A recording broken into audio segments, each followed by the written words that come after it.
Biz kece негизгиси Меккенин ыйыктыгы, Хажар Асвад, анын өкүмдөрү, фазилеттери, адептери тууралуу сөз кылганбыз.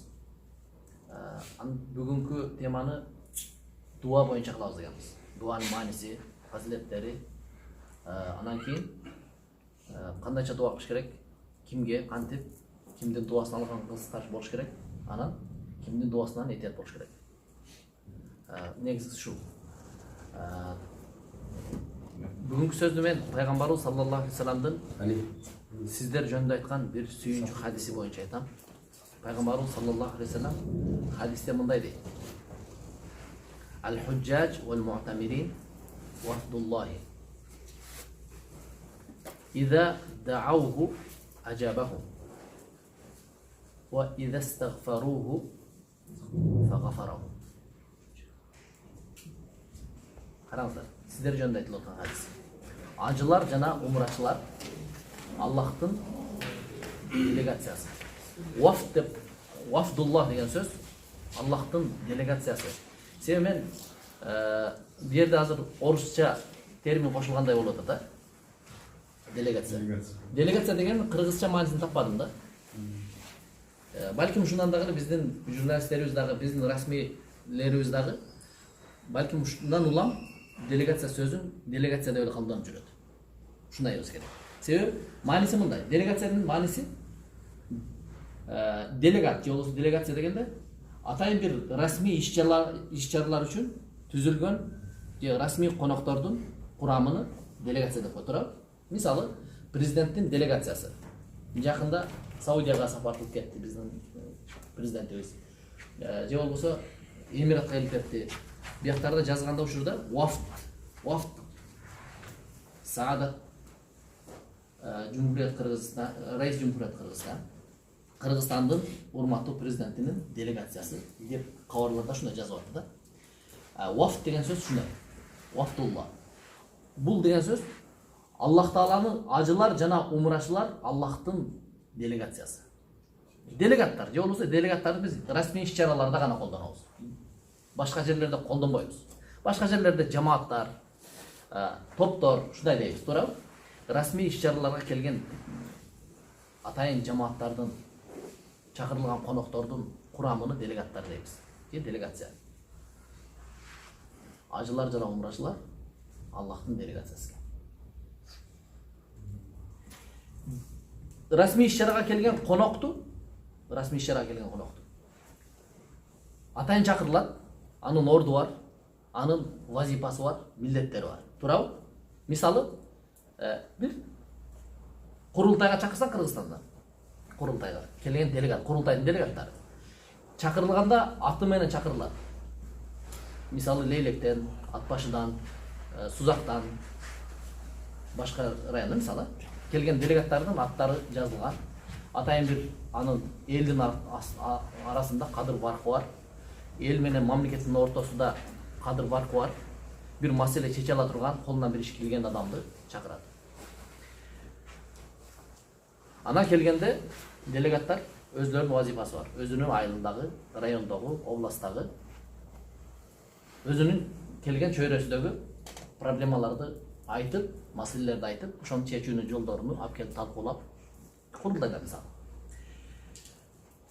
Эми Аллах Тааланын коноктору, Аллахтын делегаттары сиздер Кудай Тааланын астында, демек, ордуңуздар бар. Аллах Таала жөн чакырган жок. Демек, Аллах Тааланын астында ар бириңиздердин ордуңуздар, кадыр баркыңыздар бар. Ошондой эле милдеттериңиздер бар. Пайгамбарыбыз саллаллаху алейхи вассалам ошол сиздер жөнүндө не деп айтты? Ажылар жана умрачылар Аллах Тааланын делегаттары. Эгер алар дуа кылышса, Аллах дуаларын кабыл кылат. Эгер истигфар айтышса, күнөөлөрүнүн кечирилишин сураса, Аллах Таала алардын күнөөсүн кечирет. Намаз хадис. Демек, биздин ажыга же умрага келгенибиздин биринчи милдеттерибиздин бири бул дуа. Аллах Тааланын делегаттары. Аллах Таала ошол дуаларды кабыл кылыш үчүн чакырган. Bizde Құдай Таалам Құранда айтады: "Удууни астажиб лакум." Силер мага дуа кылгыла, мен силердин дуаңарды кабыл кылам. Дуа бул ибадат. Дуа бул ибадат. Құдай Тааладан суроо бул өзүнчө ибадат. Буну пайгамбарыбыз айткан: "Ад-дуа вал ибада." Дуа деген бул ибадат. Дагы бир башка хадисте пайгамбарыбыз саллаллаху алейхи ва саллям айтат: "Ад-дуа муххул ибада." Дуа ибадаттардын каймагы дейт. Болгондо да эң зор ибадат деген сөз. Дуа деген ибадат. Карап көрүңүз. Намазыбызда дагы, намаздан мурун дагы, намаздан кийин дагы баскан тургандарыбызда биз өз негизи дуага буйрулганбыз. Аллах Таала менен болгон байланыш бул дуа деп аталат өзү. Неге биз ар дайым Аллах Таала менен байланыштабыз. Бирок мынол жерге келген учурда биз атайын келген вазифабыз дуа менен келдик. Себеби эмне жерде карап көрүңүз. Адамзаттын тарыхында биринчи Адам алейхисаламдын дуасы, тобасы каерде кабыл болгон? Меккеде. Адам алейхисалам жана ката кылып коюп жерге ооба энебиз экөө түшүрүлгөндө, экөө эки талага түшүрүлгөн. Бирөө Сахара, мынол Араб чөлдөрүнө, Араб жарым аралына. Экинчиси Индия чөлдөргө түшүрүлгөн дейт. Экөөнүн ортосунда канча жыл жүргөн? 300 жыл дейт, 200 жыл дейт. Кыскасы бир канча убакыт жүргөн. Андан кийин дуаларын кабыл кылып, тобаларын кабыл кылып, Кудай Таалам экөөнү шу жерден кабыл кылган. Биз Адам атабыздын, биринчи атабыздын дуасы кабыл болгон жердебиз. Дуа кабыл боло турган орундар бар экен, анан дуа кабыл боло турган убакыттар бар экен. Атайын өзүнчө хас болгон. Өзү негизи ар дайым эле дуа кыла беребиз. Ар дайым Аллах Тааладан үмүт кылабыз. Себеби Кудай Таалам Куранда айтканда, мага мынау мезгилде дуа кылга деген эмес. Удууни астажиб лакум. Силер дуа кыла бергиле, мен кабыл кылам. Дуа кылсак, кайсыл эле мезгилде дуа кылсак боло берет. Кайсыл эле мезгилде дуа кылсак боло берет. Кайсыл эле учурда, кайсыл эле мекенде айырмасы жок. Дуа кыла беребиз. Бирок атайын хас дуалар кабыл боло турган орундар жана жерлер тууралуу, ал жерде дуалар кайтарылбай турган ошол орундар жана дуалар кайтарылбай турган убакыттар жөнүндө пайгамбарыбыз хадисте айткан жерлер. Алар кайсылар? Дуалар кабыл боло турган убакыттар ал бир жерге байланыштуу эмес. Айырмасы жок. Ал убакыт, мисалы кайсылар? Дуа кабыл боло турган мезгил кече айттык. Оразанын алдында. Озачардын алдында. Озачардын алдында дуа кабыл болот. Дагы Жамгыр жааганда. жамгыр жаап аткан мезгилде дуа кабыл болот. Азандан кийин. Азан менен кооматтын ортосундагы дуа кабыл болот. Дагы Кабанын астында. бул орун айтылат. Убакытты сурап атабыз. Убакыттарда түндүн 3-чү акыркы бөлүгү, акыркы 3-чү бөлүгүндө. Анан парз намаздан кийинки, асыр намазынан кийин шамга чейинки, жума хутбасынын ортосунда деп, жума хутбасынан кийин деген сөздөр бар. Туурабы? Кыскасы убакыттар ушундай. Буга өзүнчө кайра токтолуп кетебиз. Энди намаз кабыл боло турган, дуа кабыл боло турган орундар бар, мекен орундар. Бул жерлер пайгамбарыбыз саллаллаху алейхи ва саллям Меккеде жана Мединада жерлерди атап келген. Бирок биздин кээ бирлер атап жүргөн жерлерди атаган эмес. Сулайман тоо. Дагы? Жаллатта. Падышата, Тастарата, Арсланбаб, дуалар кабыл болот деп аны элдер чыгарып алышкан. Туурабы? Бирок пайгамбарыбыз саллаллаху алейхи ва саллям айткан орундар Меккеде гана. Мына ушул жерге келгенбиз. Меккеде дуа кабыл боло турган жерлер. Биринчиси Кабанын ичинде. Эгер мүмкүнчүлүк болсо. Кабанын ичиге Кудай Таалам насип кылсын, амин деңиздер. Кабанын ичине кирип калсак, сөзсүз түрдө дуа кылабыз, дуалар кабыл боло турган жерлер. Андан кийин кече сөз кылган Хажар Асвад, кара таш. Кара таштын жанында, кара ташты өбүп жаткан мезгилде, кармап турган мезгилде дуалар кабыл болот. Анан дуа кабыл боло турган жер кара таштан кийин Мультазам деп айтканбыз, Мультазам кайсы жер эле? Кабанын эшиги менен кара таштын ортосу. Кабанын эшиги асылып туруп дуа кылса, дуа кабыл болот. Пайгамбарыбыз саллаллаху алейхи ва саллям Кабанын эшигиге асылып оң жак жаагыны жана оң жак көкүрөгүнү, курсагыны Кабага жабыштырып Кабага жабышып турган акыбалда дуа кылат эле. Муну мультазам деп коет. Ошол жерде дуа кабыл болот. Абдулла ибн Аббас айтат: Аллах Таалага ант беремин, мультазамда дуалар кабыл болот. Аллахка ант беремин, кайсыл учурда мен дуа кылсам, мультазамга келип дуа кылат элем. Аллахка ант берем, жана дуа кылган, мультазамда кылган дуаларымдын бардыгы кабыл болду дейт. Дуа мультазамга барып мүмкүнчүлүк бар. Мультазамда дуа кылат. Анан кийин Хижр деп коет. Хижр Исмаил, жана такага окшогон. Кабанын жанында. Ошонун ичине кирип дуа кылсаңыз, дуа кабыл болот.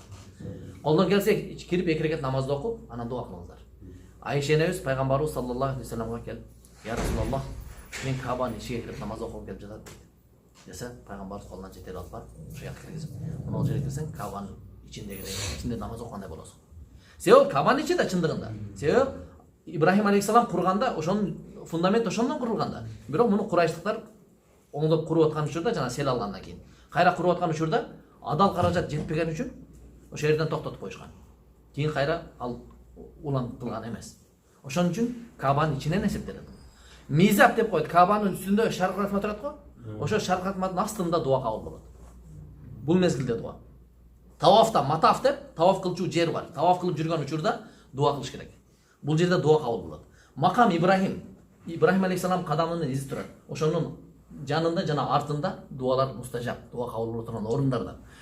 Жана Сафа менен Марванын ортосунда дуа кабыл болот. Сафада жана Марвада, жана экөөнүн ортосунда. Ошондой эле Замзам ичип аткан мезгилде, Замзам ичип аткан учурда дуа кабыл болот. Мына ушул орундарда. Бул умрада жүргөндөрдө мүмкүнчүлүк. Ал эми Арафаттагы дуа, атайын негизи Арафат. Пайгамбарыбыз саллаллаху алейхи вассалам айтат: "Ал-хаджу Арафа." Ажылык бул Арафат деген. Арафатта өзү Арафат деген сөз бул жер, Арафатта барып туруу бул ажылыктын негизги парзы. Ажылыктын негизги парзы. Адам 365 күн мынерде жашап туруп, бардык ибадаттарды кылып атасың, ихрамды кийип башканы кылып атасың, бирок Зулхиджанын 9 күнү Арафатка барбасаң, ажылыгың жок деген. 1 жыл жүрсөң дагы. Арафатка Зулхиджанын 9 күнү Арафатта пешим намазын барып, пешим намазы менен асыр намазыны бир азанды айтып, 2 комат менен экөөнү бириктирип туруп, намазды окуп, анан дуа кылыш керек. Пайгамбарыбыз саллаллаху алейхи вассалам ошондой кылган. Арафат күнү Зулхиджанын 9 күнү бир азан менен 2 комат айтып, пешим менен асырды бириктирип, анан дуага турган. Неге көөн бириктирген? Себеби дуа негизги орду, негизги убактысы экөө бир келип калгандыгы үчүн Арафатта. Намазды алдыга жылдырып, анан башка нерсе менен алек болбош үчүн, жана дуа менен алек болуш үчүн Шамга чейин дуа кылган. Үммөтүм деп дуа кылган. Бул эми ажылыкта. Азыркы Арафат менен бүгүнкү күндөгү умрада келгенде ал тиешеси жок. Себеби азыркы Арафат менен Кыргызстандагы Бишкектин айырмасы жок. Бирдей орун. Себеби Меккенин сыртында аноту жок. Муздалифада, Минада, Жамаратта дуалар кабыл боло турган орундар. Бирок булардын бардыгы ажылыкка байланыштуу. Ал эми умрадагы сиздер мүмкүнчүлүктөн пайдалана турган орундарды биз атап өттүк. Ошол жерлерде анан экинчиси дуа кабыл боло турган убакыттарды айттык. Дуа кабыл боло турган убакыттарды экөөнүн колдон келишинче могул жерде бириктирүү мүмкүнчүлүгү бар. Дуа кабыл боло турган мисалы жума күнү. Жума күнү пайгамбарыбыз саллаллаху алейхи вассалам 1 саат бар дуа кабыл боло турган. Бул сырдуу убакытта, сырдуу саат деген сөз өз негизи лахза миназ заман. Бир убакыт, аз эле убакыт саат деп коет арабча. Демек бир аз эле убакыт бар дуа кабыл боло турган. Муну алымдар айтат. Жума күнү таңга маал. Таң атып келаткан мезгилде дейт. Жуманын таңы атып келаткан мезгилде. Качан? Пайшемби күндөн жумага өткөндө. Ушул өткөндө таң атып келаткан мезгилде дуа кабыл болот дейт. Бул жана хадисти ушундай түшүнүшөт да. Кебирлер жок күн чыгып аткан мезгилде. Кебирлер айтат, жок жума күндүн шашке күн көтөрүлгөн мезгилде. Кебир алымдар айтат, жумада жума хутбасы 2 хутбанын ортосунда. Хутба окулуп аткан мезгилде, же болбосо 2 хутбанын ортосунда. 2 хутба бар жумада. Ортодо имам отуруп "Астагфируху иннаху гафурur рахим" дейт го. Аллах Тааладан кечирим сурагыла, Аллах Таала мээримдүү жана боорукер, кечиримдүү дейт. Демек ошол мезгилде дуа кабыл болот. Ошон үчүн отуруп дуа кылып истигфар айтат. Дуалардын эң жакшысы истигфар. Себеби истигфар деген күнөөлөрдүн кечирилишин суроо Кудай Тааладан. Күнөөлөрүң кечирилсе, мындан өткөн жакшы сыйлык барбы? Дуа эң жакшысы истигфар. Демек, бул мезгилде жума сиздерде алдыңыздарда эртеден кийин жума болот. Могу мүмкүнчүлүктү пайдаланыш мүмкүнчүлүгү бар да сиздерде. Же кетип каласыздарбы? Жок, жума ушул убакытты пайдаланыңыздар. Андан кийин кээ бир айымдар жума күнү асырдан баштап шамга чейинки мезгил. Себеби пайгамбарыбыз саллаллаху алейхи айтканго, жанагы периштелер, түнкү периштелер менен күндүзгү периштелер ошол мезгилде алмашат. Эртең менен таңга маал, таң атып аткан мезгилде дагы эмне? Багымдат мезгилинде түнкү периштелер менен күндүзгү периштелер алмаша турган учур. Ошол учурда пенденин акыбалы кандай болсо, ошол боюнча амал көтөрүлөт Аллахка. Демек, дуа кылып аткан болсо, демек дуасы менен көтөрүлөт Кудай Таалага. Ошон үчүн алымдарда айтып атканы, жанагы эртең менен багымдат мезгилинде, анан кийин кечинде асырдан кийин шамга чейин деген ушунат. Асырдан кийин шамга чейин, айрыкча шамга жакын убакыттарда дуа менен катуу алик болуңуздар. Дуа кабыл боло турган орундарды айттык, дуа кабыл боло турган убакыттарды айттык. Анан эми дуа кабыл болгон дуаны кылыштын адептери. Дуанын адептери кайсылар? Дуаны баштаганда бисмилла менен, Аллахтын аты менен баштайбыз. Бисмиллахир-рахманир-рахим. Пайгамбарыбыз дуа кылып аткан учурда пайгамбарга салават айтканды унутпайык. Дуанын башында дагы, аягында дагы пайгамбарыбызга салаваттарды айтабыз. Колдон келишинче дуа таарат менен болгон жакшы. Тааратта болгон жакшы. Бирок шарт эмес. Дуа кылыш үчүн тааратта болуш шарт эмес. Болгону жакшы. Буларды айтып атканым, мынау шарттар эмес. Бул жөн гана адептер, абзел. Бисмилланы айтышта, дуа үчүн бисмилланы айтышта эле шарт эмес, бирок абзел. Сооптуу кабыл болушу тезирээк. Адептеринен. Бисмилла салаваттарды айтабыз. Анан тааратта болгон, колдон келишинче тааратта болуш керек. Анан кийин жана намаздардан кийин жана дуа кабыл боло турган орундардын дагы бири тамак жана же болбосо Кудай Тааланын бир неmatыны көрүп туруп, ошону колдонгондон кийин. Мисал, жакшы кийим кийип атасыз, ошол жакшы кийимди берген Аллах Таалага мактоо айтып, анан дуа кыласыз. Ошол мезгилде да дуа кабыл болот. Аллах Таала бир тамак аш берген болсо, немат да бул. Бизде адатта айланып калган, мисал, тойлордо, жыйналыштарда тамак аштан кийин сөзсүз түрдө дуа кылабыз, туура? Жөн үйдө адептерибизде деле тамак аштан кийин сөзсүз түрдө дуа кылабыз. Аллах Таалага шүгүрчүлүк келтиребиз. Аллах Тааланын нематтарга шүгүр келтирип аткан мезгилде кылынган дуалар дагы мустажаб. Кабыл боло турган нерсе. Ошон үчүн бизде тамактан кийинки дасторкондун жээгинде кылган нерсе бул сүннөттөн биздин жашообузга өтүп калган адаттарыбыз, жакшы адаттарлар. Анан дуанын адептери колдон келишинче өзүбүздү жөнөкөй алабыз. Дуада Кудай Таалага зордук кылбайбыз. Муну Аллах бересиң деп эмес. Аллахым ушуну бер. Өзүбүздү колдон келишинче жөнөкөй алабыз. Себеби биз пендебиз, колубуздан эч нерсе келбейт. Акыйкатта Аллах Тааланын колунда бардык нерсе. Анан Аллах Таалага таваккул, ошондой эле бекем ишеним керек. Бекем ишеним менен, Аллахым, сен кабыл кыласың. Сен кабыл кылбасаң мен эмне кылам? Сен кечирбесең мен айлам канча? Мени ким кечирет аны? Сен менин сураганымды бербесең мага ким берет башка? Сен бер, мен сенин кулуңмун. Деп Кудай Тааладан дуа кылганда илхак деп ушул жалдырап суроо Кудай Тааладан. Бул дуанын адептеринен. Анан эми дуада сактана турган нерселер бар. Дуада кандай нерселер сактанабыз? Дуа кылып атканда дуа менен чогуу күнөө кылгандан сактаныш керек. Же болбосо күнөө иш кылганга дуа кылуу. Бир күнөө ишке Кудай Таала мени ушул нерсеге жеткир деп дуа кылуу бул адамды кордук алып бара турган нерселер. Жана башка адамга дуа кылып аткан учурда дагы күнөөгө же болбосо адамды зыянга учуратып турган нерселерге, башка бирөөдүн каршысыга тескери дуа кылуу. Бул чоң күнөөлөрдөн. Пайдап келе турган нерсе эмес, адамдын өзүнү коркула турган чоң күнөөлөрдөн. Мисалы, паланча досумдун иши жүрбөй калсын, кошунамдын иши жүрбөй калсын, муну кызы бактысыз болуп калсын, баласын утуп калсын. Жок. душманыбызга дагы дуа кылбайбыз тескери.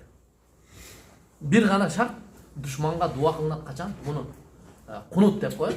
Муну эл башчылар, имам, эл башчылар айтат ошол мезгилде. Бул саясий жана болбой калган учурда айла жок. Бул жамаат менен дуа кылынат. Жамаат менен дуа кылынат. Муну амир же болбосо ошол өлкө башчылары, эл башчылары чечимге келип ушул нерсени айткан учурда биз айлабыз жок. Только Аллахка жалбырабыз. Аллах таалам биздин душманыбызды жок кылсын. Согуш таласында тескери дуа кылды деген сөз. Ушундай, Андан кийин дуадан жана күнөө боло турган нерселерге дуа кылынбайт дедик. Күнөө боло турган нерсе күнөөнүн үстүндө. Кээ бирлер арак ичип атып дуа кылат. Тос сүйлөгөн ошол дуа кылган да. Туурабы? Акылга сыйбаган акмак экендиги ошол жерден эле көрүнүп турат.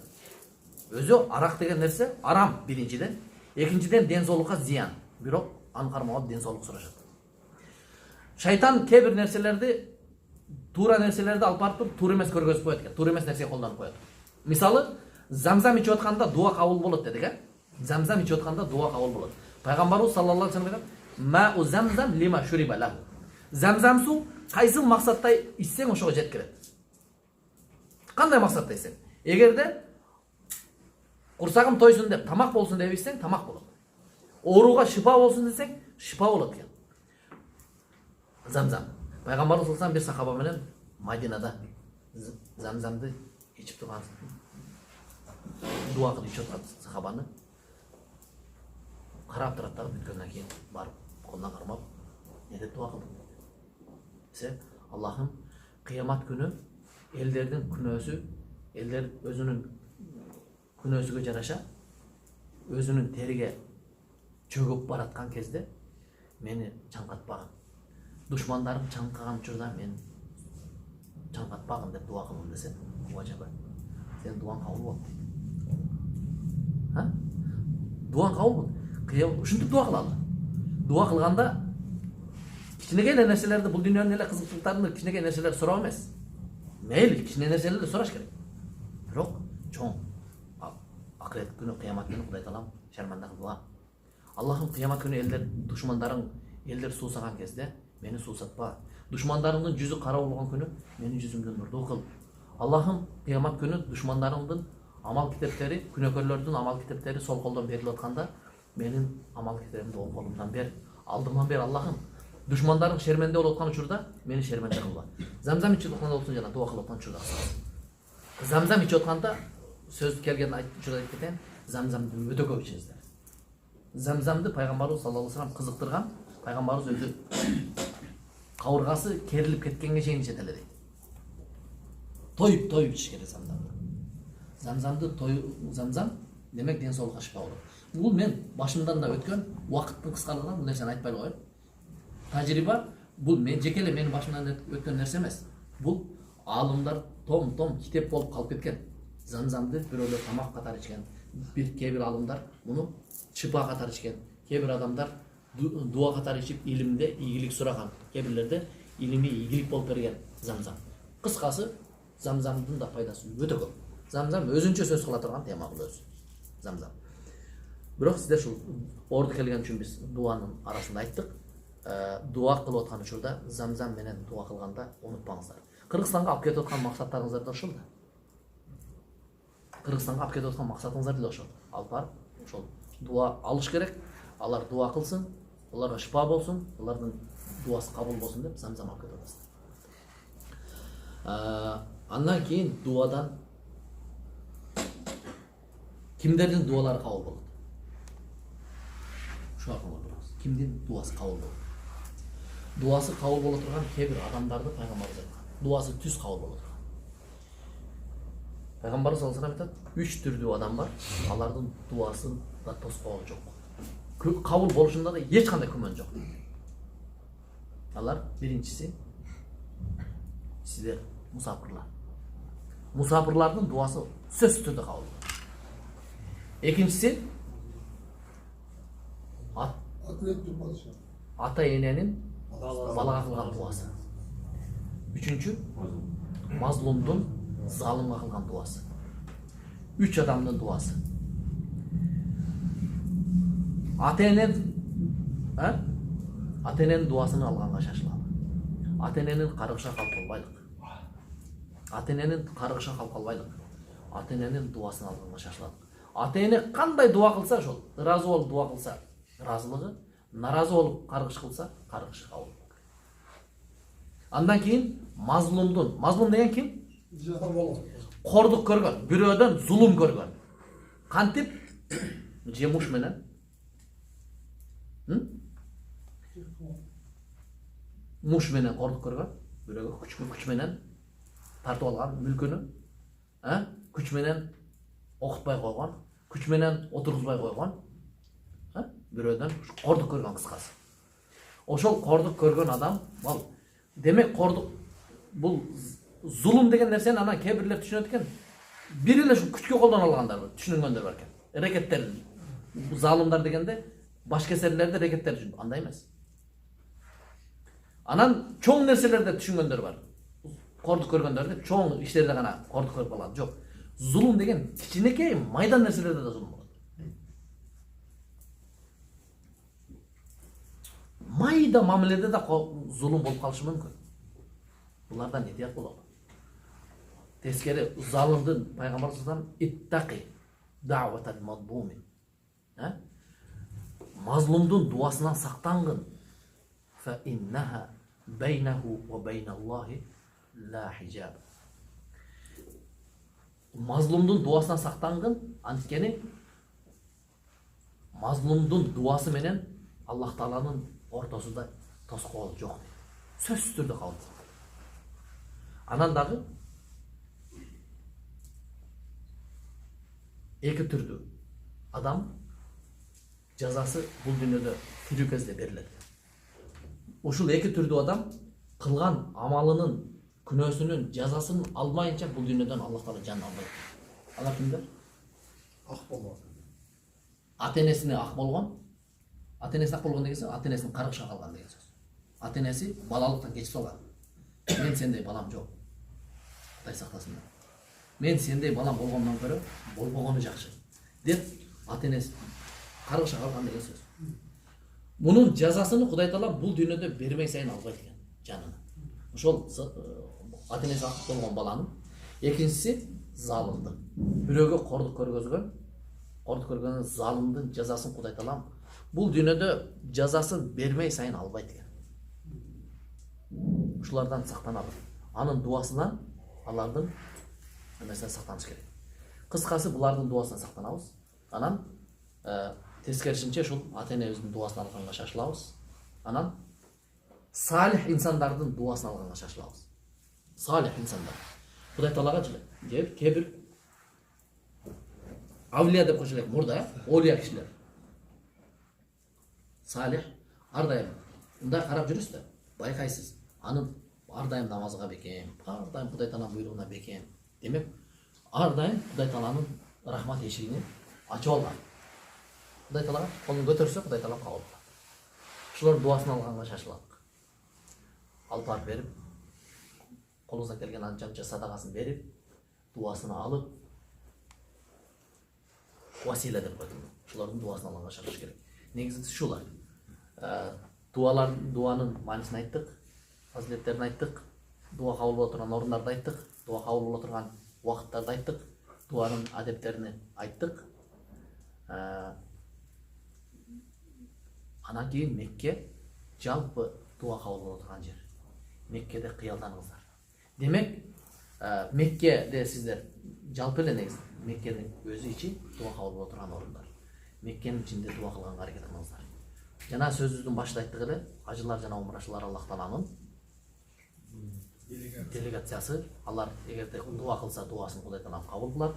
Эгер истигфар айтышса, Кудай Таала алардын күнөөлөрүн кечирет. Дедик. Анан алымдар айтат. Ар бир элдин жашоосунун көтөрүлүшү, жашоосунун деңгээли ажыларынын амалдарга байланыштуу болот экен. Карап көрүңүз, жана башыбызда мисал менен бул сөздүн эмесин натыйжасын. Демек, биз Кыргызстандан келгенде Кыргызстаныбыздын жашоосу деңгээли көтөрүлүшү дагы, жашоосу деңгээли төмөндөп кетиши дагы могу ажылардын дуасына байланыштуу болот. Ушулардын амалдарга байланыштуу. Эгер Аллах Таала каалагандай кылып, Аллах ыраазы боло тургандай ажылык амалдарыбызды жасап, умра амалдарыбызды жасап, зияраттарыбызды ордуга коюп, тооба истигфарларыбызды жайына коюп, Меккеде жүрүүнүн адептерин жайга коюп, Мадинага барганда адептерин жайына коюп, эгер Аллах Тааланы ыраазы кылып, дуаларыбызды кабыл кылып алган болсок, ошого жараша экен. Себеби биз айтып атабыз да, Аллахым ар бирин өзүңүздү сурадык. Дуа кылгандын адептери анан дуада адам өзүнөн башташ керек. Өзүнөн башташ керек. Себеби эң биринчи өзүнүн күнөөлөрүн кечиришинен. Анан кийин ата-энелерине. Анан кийин устаздарга, анан бир туугандарга, анан жакын туугандарга, анан кошуна колонго, анан досторго, анан ушундай. Кыскасы ар бир жакындар жер бетинде мусулмандарга керек болсо, жер бетинде кафырларга да дуа кылалы. Кудай Таалам жер бетинде адамдарга тынчылык бер. Аллахым туура жолуңду көргөз. Элдер бул дүйнөдө жана ахиретте бактылуу болсун. Бирөөгө тескери дуа кылбайлы. Тескери дуа кылбайлы. Эгер күнөө кылып жаткан болсо дагы, Аллахым Абдул-Кадир Жилани деген бир оолия өткөн. Ошол Абдул-Кадир Жилани бир күн жанагы не деп коет жанагы бияктан түтөт кой, бияктан сорот кой. Кальян, да? Ошол кальян чегип жыргап отурган балдарды көрөт да. Ушуларды көрүп туруп, ушулар дагы кандай бактылуусуңар. Аллах Таалам силерди бейиште да бактылуу кылсын деп дуа кылат да. Жандагы кишилер бар. Күнөө кылып жатса, күнөөкөр адамдарды ушундай жакшы көрүп эме кылып атасызбы деп сураса айтат, жок дейт. Мен күнөөкөр адамды ушул күнөөңөрдү улантып берсин деген мааниде дуа кылган жок. Азыр силер өзүңөрдү ушунча бактылуу сезип атасыңар, азыр ушундайды. Бирок бейиштеги бакытты билген жоксуңар. Кудай Таалам ошону жүрөгүңөргө жеткирип, бейиштин акыйкатыны, өзүнүн акыйкат жолун түшүндүрүп, силерди бейишке татыктуу кылсын деп дуа кылдым дейт. Күнөөкөр инсан күнөө кылып жаткандарды көрсөк дагы, Аллахым акыбалын оңдосун. Аллах Таалам туура жолго көргөзсүн ушуларды. Дуа кылабыз. Кудай Таалам дуаларыбызды кабыл кылсын. Allahumma taqabbal minna innaka antas samiul alim wa tub alayna ya mawlana innaka antat tawwabur rahim. Allahum sağa çeksiz şükür çeksiz maqtallar olsun ya Rabbil alamin. Yaratqanıga, körgözüge bergeniga, jetkirgeniga şükür ya Rabbil alamin. Allahım uşul alıstan kelgen sen üçün labbayk aytып kelgen acılarının dualarını kabul kıl ya Rabbil alamin. Allahım uşulardan maksat dileklerini kabul kılsın ya Rabbil alamin. Aytkan labbayklarını, kılgan tavaflarını, Safa Marvadagı sayılarını, aytkan salavattарын өзүң кабыл кылгын ya Rabbil. Allah'ım баскан тургандагы дуаларын кабыл кыл. Allah'ım истигфарларын кабыл кылгын ya Rabbil alamin. Пайгамбарыбыз саллаллаху алейхи вассалам кандай сүйүнчүлүү айткан болсо, жана ушул Меккеге түшүргөн рахматтарын канчалык болсо, бардык рахматтарыңды ушул кишилерге жеткиргин ya Rabbil alamin. Allah'ım өзүң бизди дуаларыбызды кабыл кылам дегенсиң, дуа кылгыла, дуаңарды кабыл кылам дегенсиң. Allah'ım биздин дуаларыбызды кабыл кылгын ya Rabbil alamin. Allah'ım өзүң разы боло тургандай кабыл кылгын ya Rabbil alamin. Allah'ım өзүңдүн рахматың менен, өзүңдүн мериң менен биздин кемчиликтерибизди кечиргин ya Rabbil alamin. Allah'ım өзүң бизди туура жолго сал, рахмат эшигиңди ач. Элибизге ыйман бер, жерибизге береке бергин ya Rabbil alamin. Allah'ım элибизге ыйман бер, жерибизге береке бергин ya Rabbil alamin. Биз сага гана ибадат кылабыз, сенден гана коркобуз, сенден гана жардам сурайбыз ya Rabbi. Өзүңдөн корккон, өзүңдөн гана жардам сураган пенделерден кыл. ربنا آتنا في الدنيا حسنة وفي الآخرة حسنة وقنا عذاب النار برحمتك يا رب.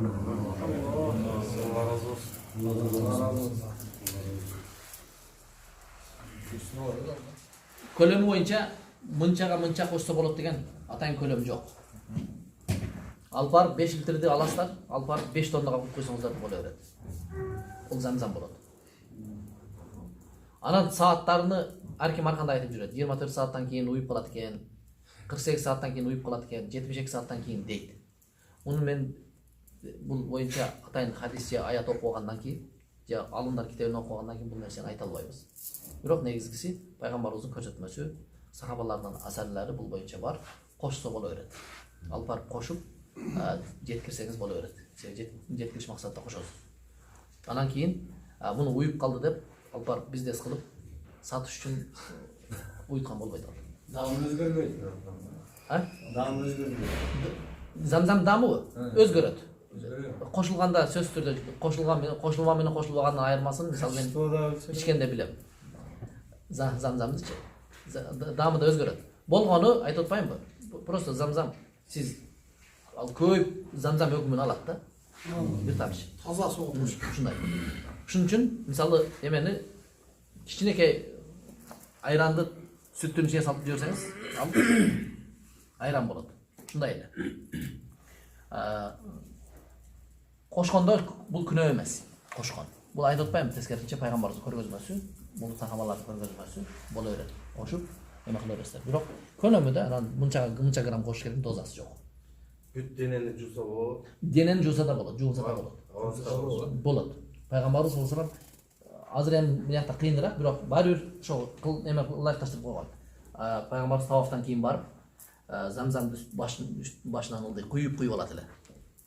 Замзамды. Бул салкындаш үчүн дагы, шифа болуш үчүн дагы дурус нерсе. Атайын гусул ала турган жер бар дейт го, андай жер жок го жер. Жок, атайын гусул ала турган жер жок андай. Алып келип жактанаңыздар. Замзам алып келип туруп комнатаңыздан эле урут деп куюп аласыз үстүңүздөн. Уюлган замзамды кайра уютса болобу? Эгерде айла жок болсо болот. Сен Ойлогончу 1 жыл бою жандырып ишпейт дегенdim да. боло берет. Айтып атпаймынбы, боло берет.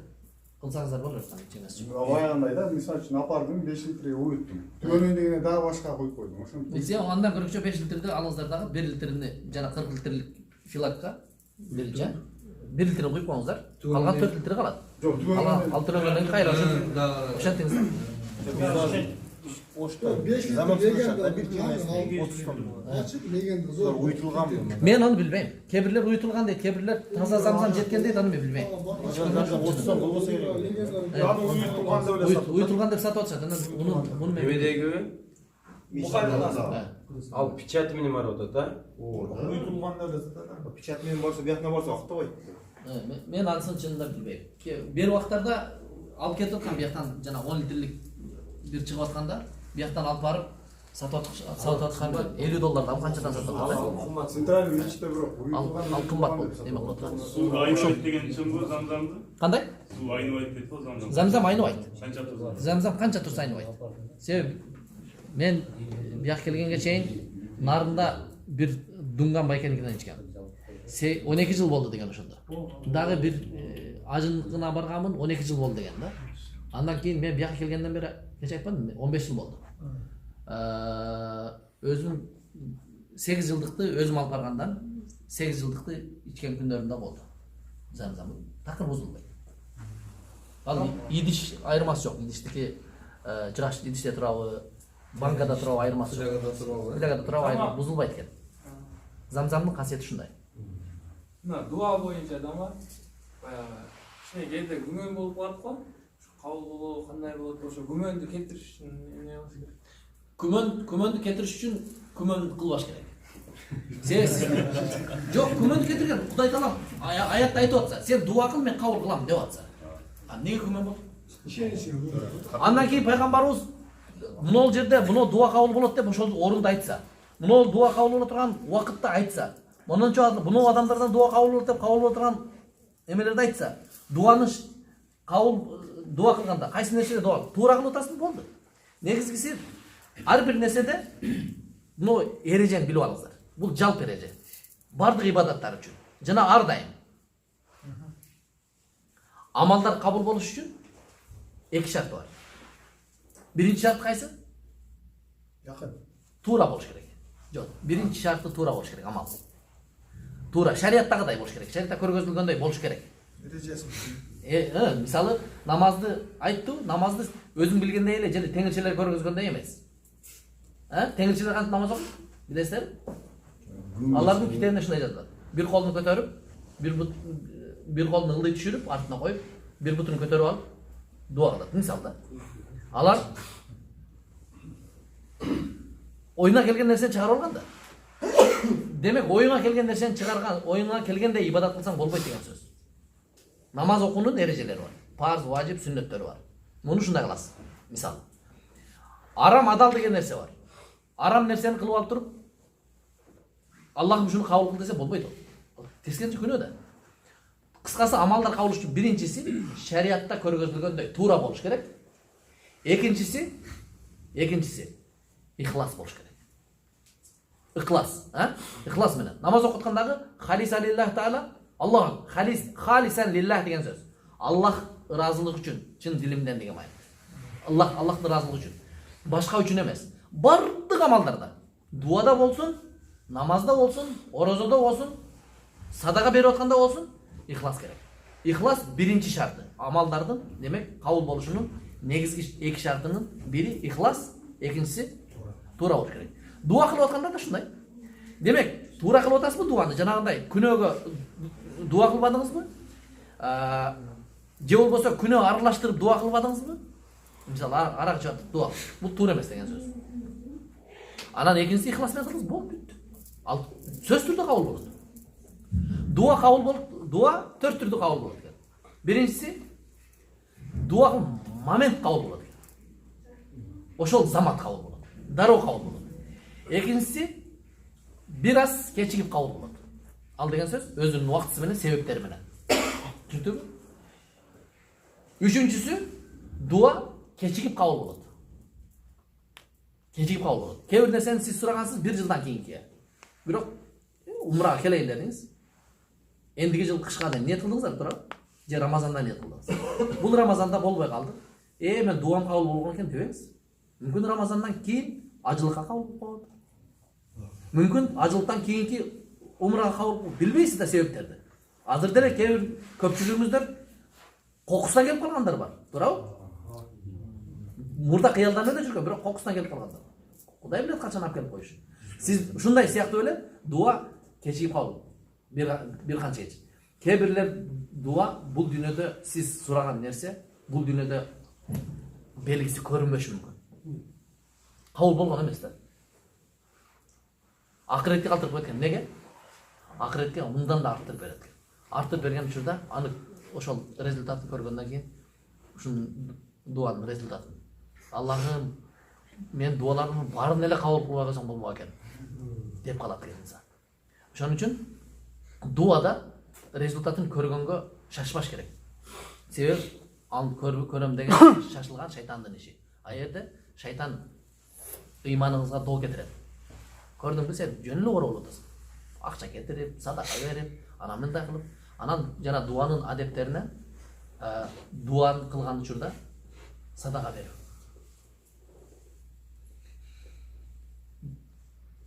Көбүнчөсү адамдар мындай жакшы иш кылгандан кийин, дуа кылгандан кийин, айрыкча тавафта жүргөндө, Сафа Марвада жүргөндө ыйлагандай дуа кылыш керек да.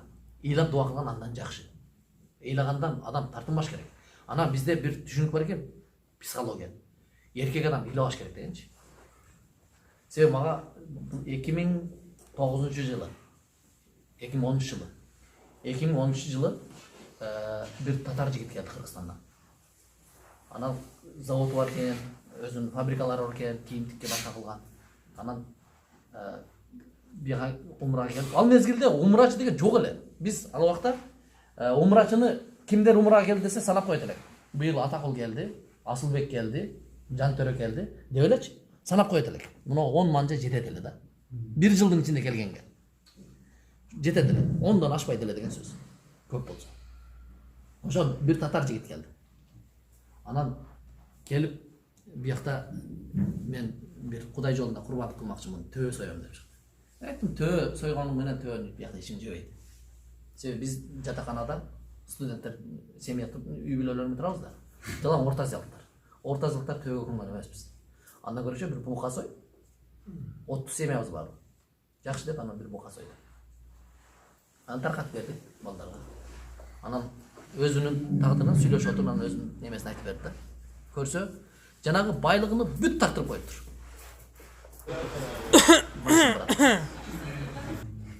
Бүт алып коюптур, эч нерсе жок. Анан айла жок, эч кимге эме кыла албастан билбей, мазлум деген сөз ушул. Анан мен аны тарыгын неге айтып атат?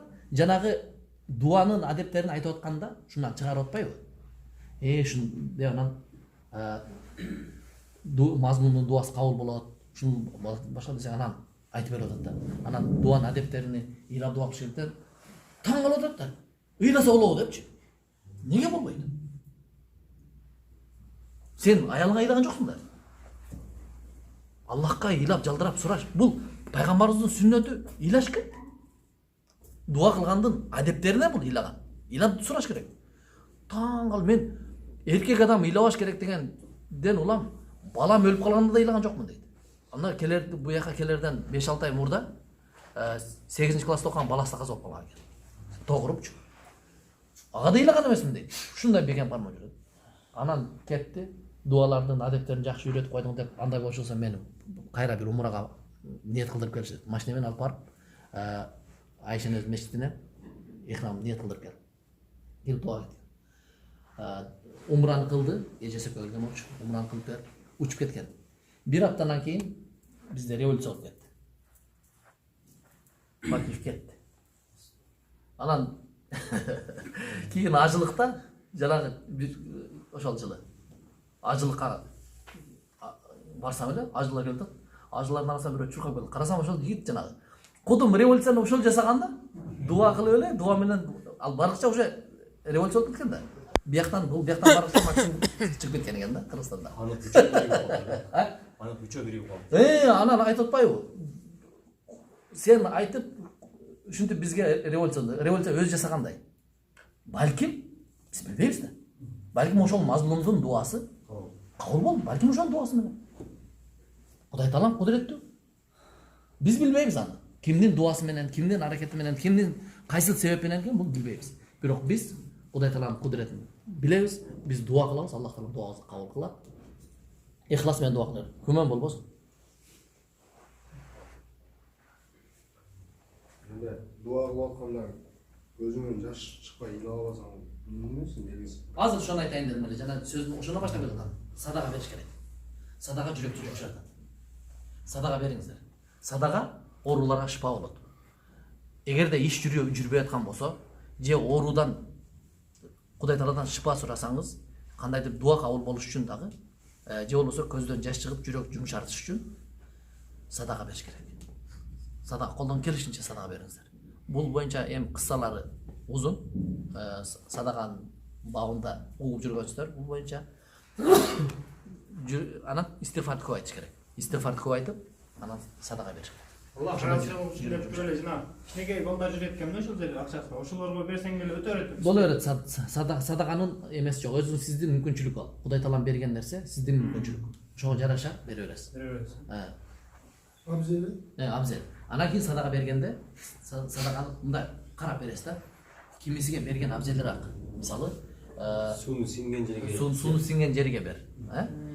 Сеп дегендей. Ошол эмени садакандагы карап туруп муктаждыгы, кимисинин муктаждыгы көбүрөөк ошого жараша.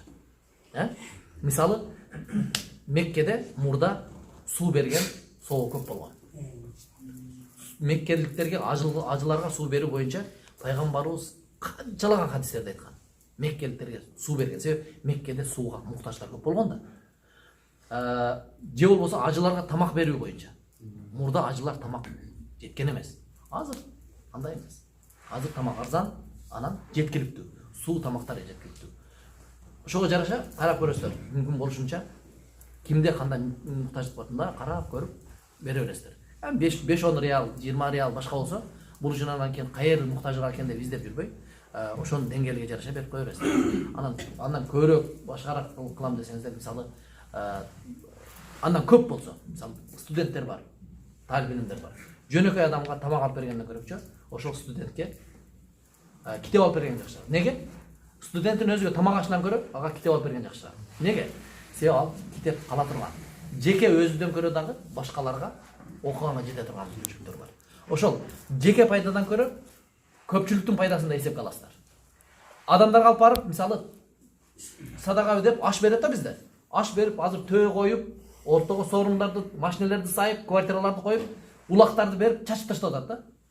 Бул деле садака бабынан кылып атат. Ал бечара беришенди кылам депчи. Бирок анын биягында башка муктаждыктар канча турат? Көпүрө курдуруп кое турган. Мектеп оңдоп кое турган, садик сала турган мүмкүнчүлүктөр бар. Ошолорду эске алыш керек. Энди ар ким өзүнүн мүмкүнчүлүгүнө жараша калат. Кафеде дуа кылмагыла дейсиз го. Дуа кылбайм аны эмес. Мисалы, ачык динге каршы кылып аткан адамга каршы дуа кылса болбойт. Болот. айттым ғой, бұл егерде ашық динге қашып қалса, Құдай Таалам жазасын саған қойды. Мұның жазасын өзің бер. Егерде мұның тағдырда хидая тура жол болса, тура жолға сал. Бол болса жазасын өзің бер. Ушундай.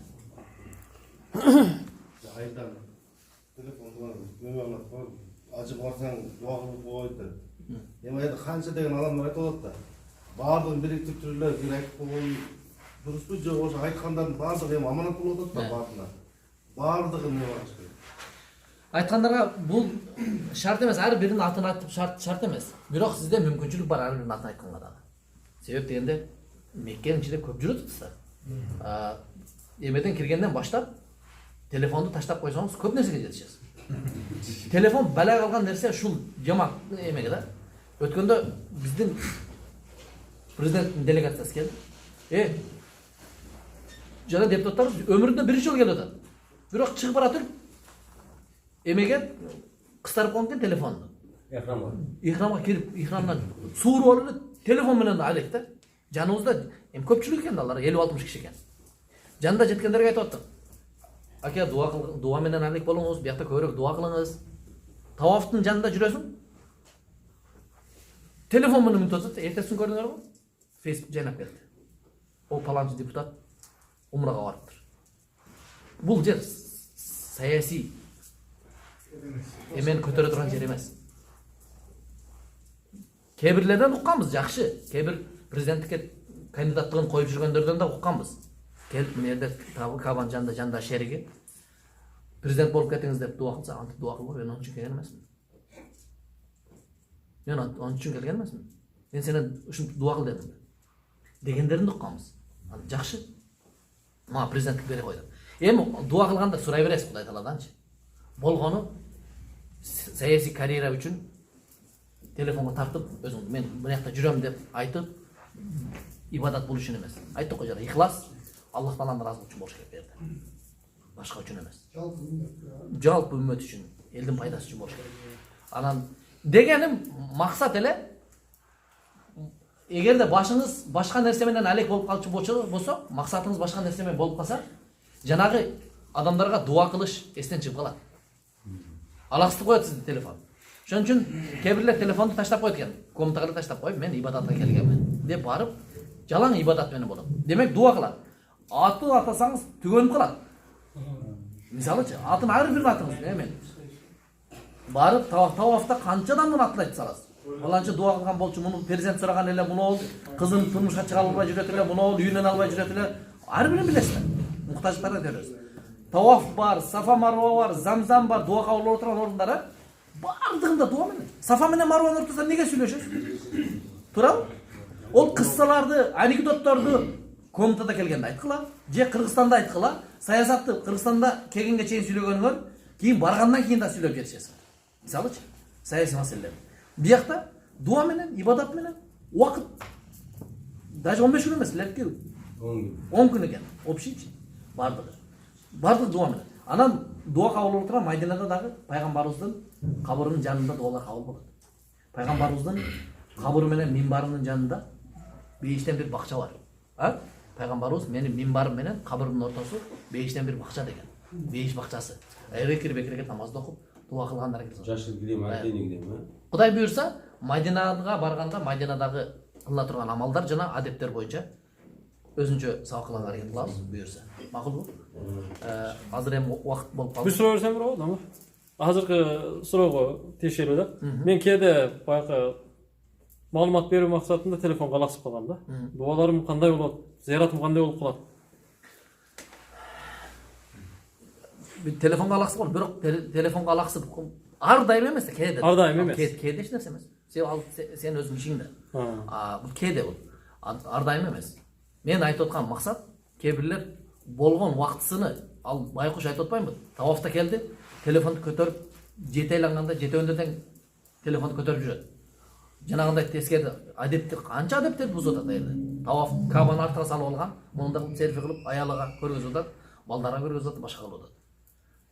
Кыскасы өзүңүздөр деле көрүп атасыздар го. Кандай адепсиздик, кандай терс көрүнүш да ушул нерселер бар. Айланып келген карсачы. Айтып ғой, адептер бул мен түшпөгүлө деген сөз эмес. Бул адеби бардык нерсенин өзүнүн орду адеби бар да. Жанагындай кабанын арттыңарда калып калбасын. Жанагы кээ бир аурат ашылган аялдар же болбосо чоочун бирөөлөрдүн аялдары сүрөтүңөрдүн фонуна түшүп калбасын. Мына адептер бар да.